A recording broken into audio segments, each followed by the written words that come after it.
pas continuellement avoir une union de façade.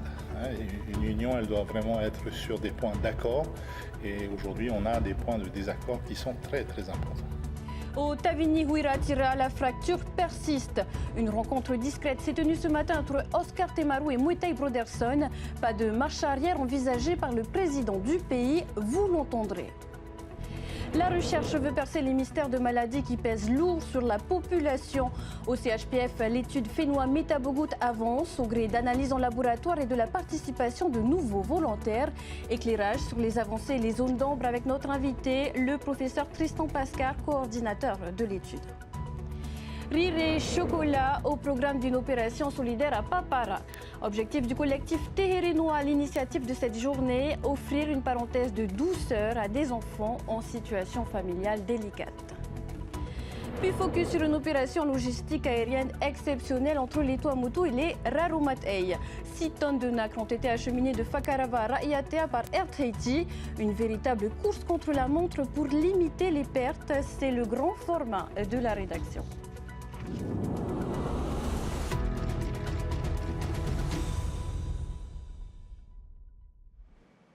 Bonsoir à tous, ravi de vous retrouver pour vos éditions d'information.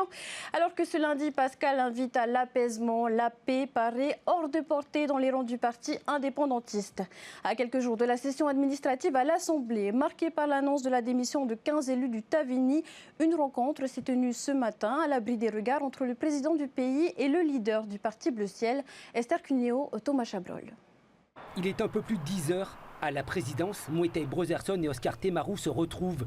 Un face-à-face à huis clos dans un climat de forte tension au sein de la famille indépendantiste. 1 heure plus tôt, le président Broderson s'est exprimé sur la nécessité de cette rencontre en marge de l'ouverture des Pacific Genius. Selon le président, il s'agit d'un échange sans faux semblant afin de clarifier des désaccords devenus trop importants pour être ignorés. On va discuter comme j'ai l'habitude de le faire, franchement, sans faux semblants, sans prendre de détours inutiles. On va aller, enfin en tout cas, je vais aller droit dans le vif du sujet et il faut à un moment donné poser les choses sur la table. On ne peut pas continuellement avoir une union de façade. Une union, elle doit vraiment être sur des points d'accord et aujourd'hui, on a des points de désaccord qui sont très importants. Des désaccords mis en lumière le 28 mars en réunion au Tavini. Mais encore une fois, les choses sur lesquelles je suis aujourd'hui en désaccord avec la ligne du parti, pour moi, ce n'est pas négociable. La rupture est alors actée. Elle se caractérise le 2 avril avec la démission de 15 représentants du Tavini. En réunion de crise, dès le lendemain, Oscar Temaru affichait la volonté de renouer le dialogue. C'est la prière récitée par Tapati en disant « pardonnez-leur, ils ne savent pas ce qu'ils font ». Donc c'est pour ça que je dois rencontrer Moetai, pour parler de l'avenir. Il s'agit de l'avenir de notre pays. Mais les positions restent profondément divergentes entre le leader indépendantiste et le président du pays, notamment sur l'exploitation des ressources marines et la stratégie vers l'indépendance. Des désaccords de fond que le président assure avoir déjà signalés, y compris au président de l'Assemblée, Anthony Géros. Depuis plus de 2 ans, je n'ai cessé d'alerter à la fois Tony Géros quand il était là et Oscar Temaru tous les vendredis quand on se voyait donc, au déjeuner des 3 PR que j'ai organisé. Je n'ai cessé de les alerter sur justement ces mécontentements au sein du groupe à l'Assemblée. Reste désormais à savoir si cette rencontre aura permis d'éviter la rupture définitive, car tous les regards se tournent vers le 9 avril, date d'ouverture de la session administrative à l'Assemblée. Une échéance qui s'annonce déjà sous haute tension, avec en perspective la recomposition du paysage politique indépendantiste. Et en bref, une nouvelle victime des routes polynésiennes, un quadragénaire est décédé aujourd'hui au CHPF des suites de ses blessures après un accident de moto survenu samedi à Manille. La goutte, le diabète, l'obésité, en Polynésie, ces maladies frappent fort et l'on cherche à comprendre ce qui les relie avec l'étude Métabogout. Au laboratoire du CHPF, chaque prélèvement peut aider à mieux cerner le poids de la génétique et des facteurs de risque. Avant notre entretien avec le professeur Tristan Pascar, le reportage d'Esther Cuneo. Après le travail de terrain, place aux analyses en laboratoire. C'est ici que les prélèvements sanguins et urinaires sont réceptionnés, enregistrés et étiquetés. La chaîne automatisée se charge ensuite de les trier, puis de les centrifuger, afin de séparer les différents composants du sang en vue de leur analyse. Pour comprendre les liens de causalité entre la goutte, le diabète et l'obésité, les analyses portent notamment sur certaines hormones, comme l'insuline, mais aussi sur des paramètres clés tels que le calcium, le potassium ou encore les graisses. On regarde vraiment tous en ensemble parce qu'on va avoir vraiment un panel pour voir si c'est lié à une alimentation ou si c'est vraiment lié à tout ce qui est génétique. Parce qu'en fait, ensuite, on va stocker les analyses, on les garde tous et on a un tube spécial, c'est le tube PACGène, où là, c'est un ADN. Au-delà de l'épidémiologie de ces maladies métaboliques, l'étude comprend un troisième volet qui s'intéresse aux patients les plus critiques, ceux qui traversent une crise et qui nécessitent le plus souvent une hospitalisation. Une crise, c'est une articulation qui est extrêmement douloureuse, qui est toute rouge, qui est gonflée. Et bien souvent, les patients, ils n'arrivent plus à marcher, ils n'arrivent plus à se servir du membre qui est atteint. Il y a du liquide articulaire qui apparaît, qui devient très important en volume. Et nous, ce qu'on fait ici en milieu hospitalier, c'est qu'on va faire une ponction articulaire, ce qui va permettre d'être sûr du diagnostic et d'être sûr que c'est bien de la goutte et pas autre chose, comme une infection par exemple. Et ça permet de soulager aussi le patient. Voilà, c'est ça, le fait d'enlever du liquide en tension dans une articulation, ça va aussi diminuer la douleur. Donc ça a un double effet à la fois diagnostique et thérapeutique. Ce liquide est ensuite mis en culture et scruté au microscope. On va faire des tests vraiment très spécialisés pour essayer de comprendre qu'est-ce qui différencie un liquide articulaire d'un patient qui n'a pas la goutte d'un liquide articulaire d'un patient qui est en pleine crise. Et donc de voir quelle est la différence entre les deux et si on trouve une différence, de trouver un traitement, un nouveau traitement par exemple pour la goutte. Dans sa dernière ligne droite, l'étude cherche à recruter encore un maximum de volontaires avant le 17 avril. Et si vous avez entre 18 et 75 ans avec une ascendance polynésienne, vous pouvez vous aussi participer à cette étude. Pour en parler plus longuement, nous recevons ce soir le professeur Tristan Pascal, rhumatologue et coordinateur de l'étude. Bonsoir. Yorana.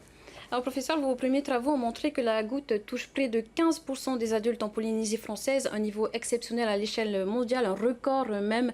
Pourquoi est-il essentiel aujourd'hui de poursuivre les recherches et d'aller plus loin dans la compréhension de cette maladie ? Alors le point de départ, c'était vraiment effectivement de comprendre ce qui se passait en Polynésie. 15% des adultes, c'est 15 fois plus qu'en France métropolitaine, par exemple. C'était déjà comprendre pourquoi on arrivait dans ces fortes fréquences de maladies, un homme sur 4 en Polynésie. On avait fait cette première étude en 2021 qui nous permettait de faire cet état des lieux avec déjà à l'époque des prélèvements génétiques qui ont permis de commencer à débroussailler la question et nous permettre de trouver notamment les gènes responsables de cette très forte fréquence de la maladie qui est donc avant tout génétique en Polynésie et pas liée finalement aux habitudes de vie comme on l'a toujours dit sur la maladie. Comme l'alimentation par exemple. Comme l'alimentation par exemple, c'était très stigmatisé d'avoir la goutte et finalement on se rend compte que c'est une maladie comme une autre. Alors aujourd'hui, pourquoi retourner voir une partie de ces personnes ayant déjà été suivies à l'époque ? Alors, le constat d'avoir énormément de gens qui sont touchés, c'est déjà en soi une chose qui mérite d'avoir son attention et de traiter les personnes déjà malades. Une des questions qu'on s'est posées en revenant voir presque 5 ans plus tard les personnes qui avaient été vues en 2021, qui alors n'avaient pas la goutte. Le but a été de déterminer si les personnes ont développé la goutte et lesquelles. Et en l'occurrence, les personnes qui ont développé la goutte étaient de l'ordre de 10% des hommes, en l'occurrence, qui n'étaient pas goutteux à l'époque. Ce qui est donc énorme, puisque ça veut dire qu'il y a tous les ans 2000 nouvelles personnes qui font la goutte en Polynésie et qui s'ajoutent aux 30 000 qui sont déjà malades. Alors ce sont des premiers résultats déjà, mais aujourd'hui il y a un appel aux volontaires. Pourquoi est-il important d'avoir un plus grand nombre de participants ? Donc ça, c'était effectivement le premier volet de l'étude, c'était de revoir les personnes de 2021. Et l'autre partie de l'étude, la principale, c'est de faire une expansion des 1000 personnes qui avaient participé à cette première étude, avec 2000 nouvelles personnes. Là, aujourd'hui, on est à 1700, qui vont permettre d'avoir une plus grande puissance génétique, c'est-à-dire que avec 1000 personnes, on a commencé à trouver des choses génétiques, mais pour vraiment rentrer en profondeur dans la compréhension de la maladie, la compréhension de pourquoi la maladie touche autant la Polynésie, il fallait tout simplement plus de personnes. On ne s'intéresse pas uniquement à la goutte, mais plus largement aux maladies métaboliques. De quoi parle-t-on exactement et quel est le lien entre ces maladies ? Alors, les maladies métaboliques, ce sont celles qui finalement régulent l'équilibre du corps, et notamment quand on pense à ces maladies-là, on pense au diabète en priorité, qui est lui aussi très fréquent en Polynésie. Dans notre première étude, c'était 13% de la population. Là aussi, des nouveaux cas qui sont arrivés depuis 2021. L'obésité fait également partie de ces maladies métaboliques, et on sait qu'en Polynésie et dans le triangle polynésien en général, il y a des gènes là aussi qui favorisent les choses, notamment un gène qui n'existe que dans le Pacifique, qui favorise le diabète et qui était présent à 15% en Polynésie alors qu'il est présent nulle part ailleurs dans le monde. Est-ce qu'il y a des moyens de rompre ce schéma ou finalement c'est une fatalité ? Alors c'est une fatalité d'une certaine manière car les choses sont écrites sur le plan génétique. Oui, avoir la meilleure hygiène de vie possible fera toujours du bien sur le plan de la santé, mais ça veut aussi dire qu'il ne faut pas se focaliser que sur l'alimentation, et notamment concernant la goutte, on n'arrivera à rien si on fait juste, entre guillemets, attention à ce qu'on mange et à ce qu'on boit. Il faut absolument qu'il y ait un traitement de fond qui soit mis en route pour réduire les taux d'acide urique qui n'est pas éliminé à cause de ces choses, de ces problèmes génétiques. Et la bonne nouvelle de la génétique, c'est justement que les prédispositions à faire des allergies à ces traitements qui pourraient être graves, il n'y a aucune prédisposition en Polynésie pour faire ces allergies graves au traitement de la goutte, donc il n'y a vraiment aucune raison de se limiter à les prendre. Alors ce sont des traitements préventifs aussi, donc quelles peuvent être les conséquences de ces maladies ? Les conséquences de ces maladies, elles sont à la fois évidemment sur le plan des douleurs des articulations qui sont horribles. Il n'y a pas plus douloureux qu'une crise de goutte sur le plan des articulations. Mais il y a aussi des complications qui peuvent survenir sur la santé en général, et notamment les complications cardiovasculaires. On a appris il y a quelques mois qu'une personne qui fait une crise de goutte a 2 fois plus de risques dans les 2 mois qui suivent de faire un infarctus, par exemple, une crise cardiaque, ou un AVC. Donc on ne veut surtout pas que les crises arrivent aussi pour ces raisons-là, parce qu'il y a un risque de mourir de manière cardiovasculaire si on ne s'occupe pas correctement de la goutte. À surveiller. Donc, enfin, professeur, on est impatient de connaître toutes les conclusions de cette nouvelle étude. La restitution des travaux est prévue pour quand exactement ? Alors, on fait une restitution un peu au fil de l'eau. Là, donc ces premiers éléments qui montrent que 10% des hommes font une nouvelle crise de goutte alors qu'ils n'étaient pas gouttés auparavant, ce sont des résultats très préliminaires. Les autres résultats sur la description des maladies des personnes qui ont participé, c'est rapide. Ce qui est très long, c'est de faire cette analyse génétique et des analyses très complexes scientifiques qui mettent du temps. Et la preuve, c'est que l'étude de 2021, on va publier les résultats cette année en 2026 dans un grand journal scientifique mondial. Donc sur les années qui viennent, dès qu'on a les nouvelles données qui sortent. On suivra ça attentivement. En tout cas, merci professeur Tristan Pascal d'avoir été avec nous ce soir. Malolo.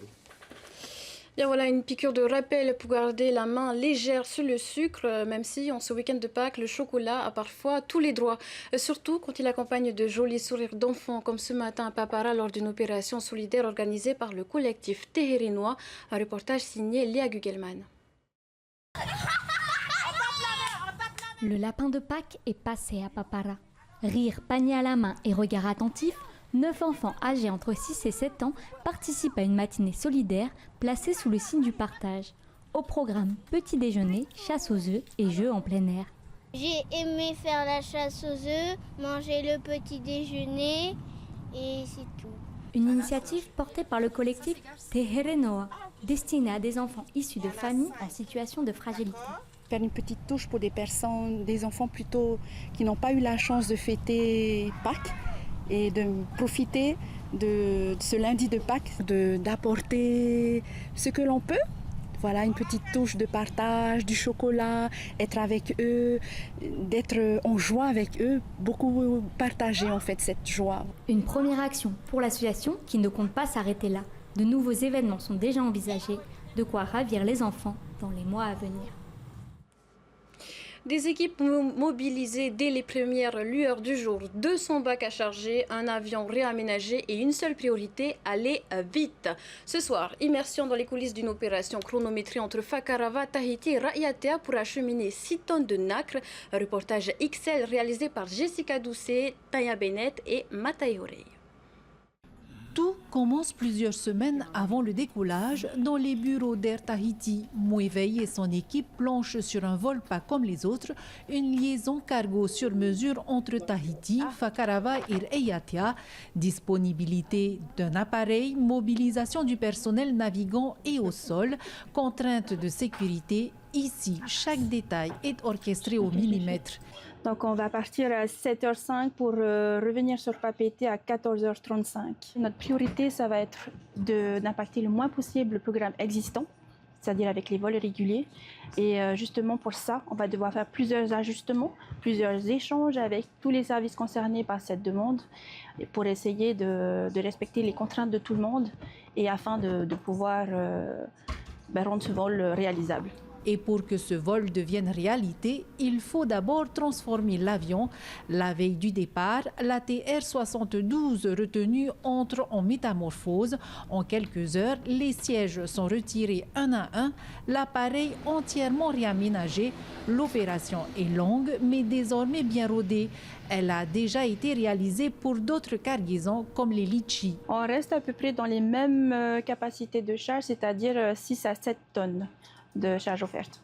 Jour J, direction Fakarava. Sur place, la propriétaire de l'écloserie et son équipe sont à pied d'œuvre depuis les premières lueurs du jour.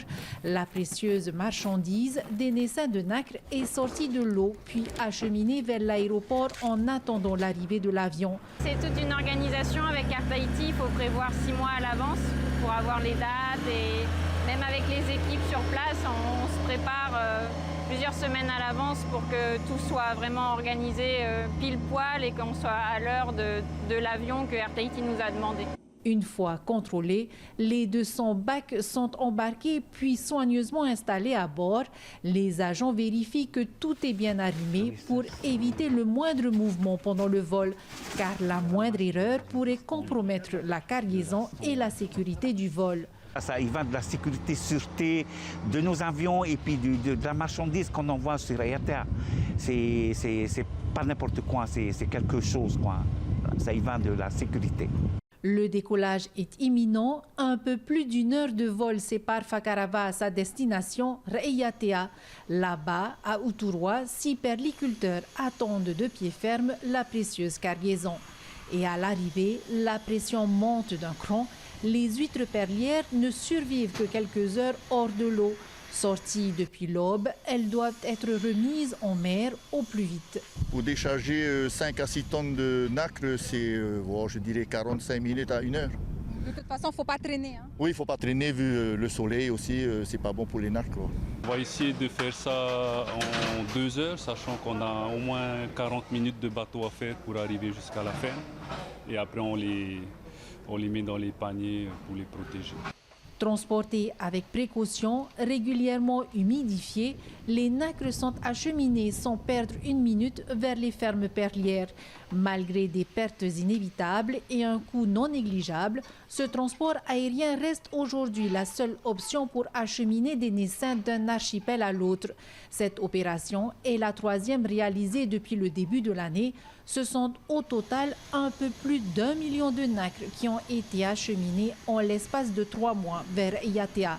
Une fois la cargaison déchargée, l'avion reprend la direction de Tahiti-Faa'a où 6 techniciens s'activent déjà pour le reconfigurer en version passager, une opération qui nécessite encore plusieurs heures de travail avant que l'ATR ne reprenne son service habituel. Les vagues au rendez-vous en ce week-end de Pâques qui a rassemblé des conditions idéales pour la 4e édition du Tearapu West Horwe Festival.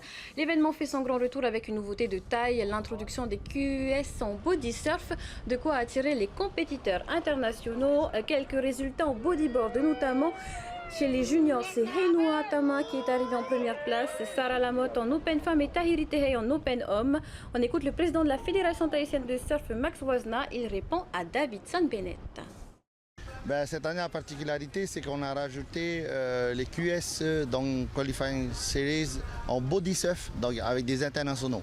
Bon, on attendait un peu plus d'internationaux, notamment de Hawaï, mais avec les inondations qu'il y a eu à Hawaï, donc on a 2 représentants de Hawaï, non 3, et 2 Péruviens. Il faut savoir qu'on a 8 catégories. On a body surf homme, body surf femme. On a du surf junior, du bodyboard junior, surf open, surf femme. 92 compétiteurs en tout. On termine ainsi ce journal juste après votre magazine To'u Whenua To'u Ora, suivi d'une nouvelle série 100% Whenua, les plans B. À partir de ce soir et jusqu'au 12 avril, suivez en direct et en exclusivité sur TNTV la Pacific International Padel Cup. Premier rendez-vous à 19h30 avec l'affrontement Tahiti-Nouvelle-Calédonie. Et enfin, votre série du lundi, NCIS. Agréable soirée à tous, à demain. Retrouvez ce journal en replay sur notre site internet et notre application mobile TNTV.